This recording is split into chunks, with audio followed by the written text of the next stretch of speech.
pag-ibig, good evening. So it's me, Lizelle. Welcome back to my channel and to my vlog. How are you, everyone? So ayun na nga guys, good news sa ating lahat. Lahat ng may mga pag-ibig MP2. Ay, nag-check na ba kayo ng mga dividend ninyo? Pumasok na siya guys. No, ang galing, nakakatuwa. Grabe, maging proud tayo sa sarili natin na nag-open tayo ng MP2 account. Grabe. Thank you, Lord. Thank you, pag-ibig, dahil naisipan nyo yung mga MP2 na yan.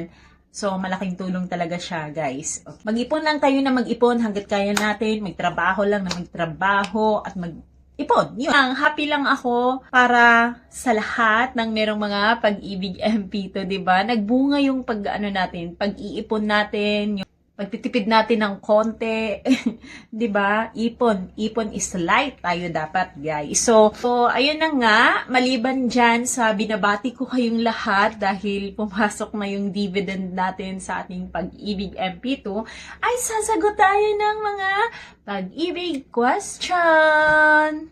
Question number 1. Ilang days po ma-withdraw kung nakalimutan ang PIN sa Union Bank? Kapag nakalimutan po ninyo ang inyong mga PIN sa inyong Pag-ibig Loyalty Card Plus, lagi nyo lang tatandaan ay pumunta po muna kayo sa malapit na bangko na partner ng inyong Pag-ibig Loyalty Card Plus and then magpa-repin kayo. Repin ang tawag doon. So, babaguhin yung PIN. Si bangko lang ang pwedeng gumawa nun. Hindi natin siya magagawa sa ATM machine. Okay?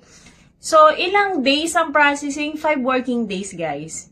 Once na ma-okay na yung ma-okay na yung PIN mo, bibigyan ka ng panibagong PIN. Pwede mo rin siya baguhin para gumawa ka ng sarili mong PIN. Pero, reminder, advice ko sa inyo na pag nagbago naman kayo ng PIN, make sure na tatandaan nyo, okay? Kasi ang hirap, di ba? Ang hirap ng nakakalimutan natin. So, ayun, once na maripin na yan ni bangko, ang inyong mga ATM card, ay pwede na po kayong mag-withdraw kung ang pera ay pumasok na doon sa inyong Loyalty Card Plus. Okay, so no worries naman pagdating dyan kung nakalimutan ang PIN or whatsoever kasi yung pera hindi naman mawawala dyan. Okay, so thank you. Next question. Wala pong sobre na binigay, yung cash card lang po binigay sa amin. Hindi po namin alam ang PIN code. Okay, sa mga ganitong situation naman guys, ngayon na alam nyo na, pag walang sobre na binigay sa inyo si Pag-ibig, para to sa mga next na maka-encounter ng ganito, kailangan i-inform nyo agad si Pag-ibig Fund na nasaan yung PIN. So, kapag kumuha kayo ng mga Pag-ibig Loyalty Card Plus, make sure na i-check nyo, ayun, nandun na yung Pag-ibig ID nyo, and make sure na doon ang PIN. Pag wala, i-inform nyo sila, okay? Wag yung tipong, ay, walang PIN, baka okay na to. Okay na kaya to? Yung mga ganun, wag ganun. Wag maging okay. Kasi hindi siya okay. Okay lang ang magtanong, okay? So, hindi pwede yung ganun, naaalis ka na lang. Ang sinasabi ko talaga guys sa inyo, kapag alam mo yon, meron ka mga agam-agam, tapos, yung marami ka bang mga question ba sa sa loobin mo, sa utak mo, ganun. Tapos, nandun ka na sa Pag-ibig Fund Office. Mas maigi na i-concern nyo na, itanong nyo na lahat ng mga kailangan tanungin para magkaroon kayo ng kapayapaan sa inyong mga isipan. Alright? Pagka ganito na walang sobre, no, ang gagawin nyo po, hindi na kayo babalik kay Pag-ibig. Punta na lang kayo sa bangko. Ganun din kung anong bangko ang partner ng ng Pag-ibig Loyalty Card Plus, doon po kayo pupunta. At huwag kalimutan magdala ng 2 valid ID, okay, with signature. And then, next question. Paano kung may utang ka at matagal mo nang hindi nababayaran dahil wala ka ng trabaho? May makukuha ka pa bang lump sum?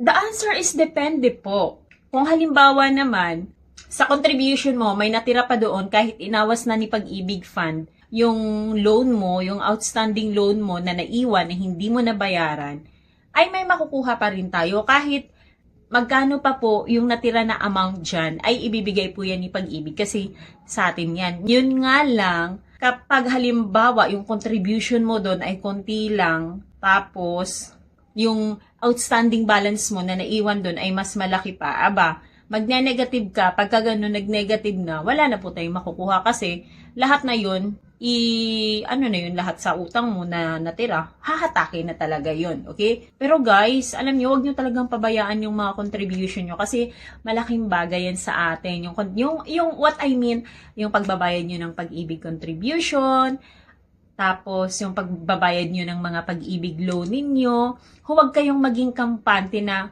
ay, okay lang naman, wag ko bayaran yung pag-ibig loan ko kasi may tinatawag naman na offsetting. So, wag nating i-normalize. Okay? So, maging ano tayo, responsable pa rin tayo dapat sa ating mga dapat bayaran. Okay? Siguro, masasabi mo na lang siguro na hayaan ko na lang yung utang ko kung halimbawa talaga na yung gipit na gipit ka sa buhay mo, ganon, tas as in, hindi ka na makahanap ng trabaho, ganon. Pero kung ano naman, hanggat kaya, go, bayad, okay? Sayang kasi, sayang yung contribution. And then, pagdating ng araw, yung tipong wala kang pera, tas parang iniisip mo na may pera ka doon, and then, pagpunta mo doon, pag inquire mo, ay, wala ka na palang makukuha.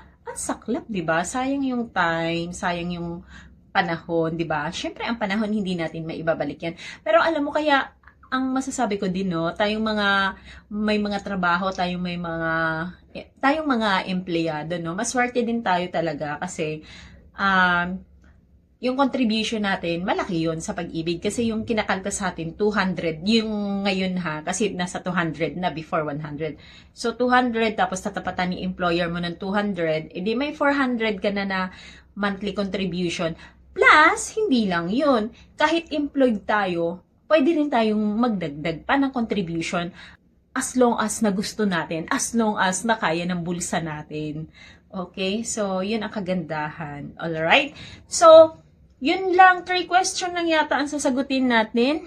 So, ayun guys! So, ayun na nga mga kapag-ibig ko. Ang init, no? Kasi syempre walang electric fan.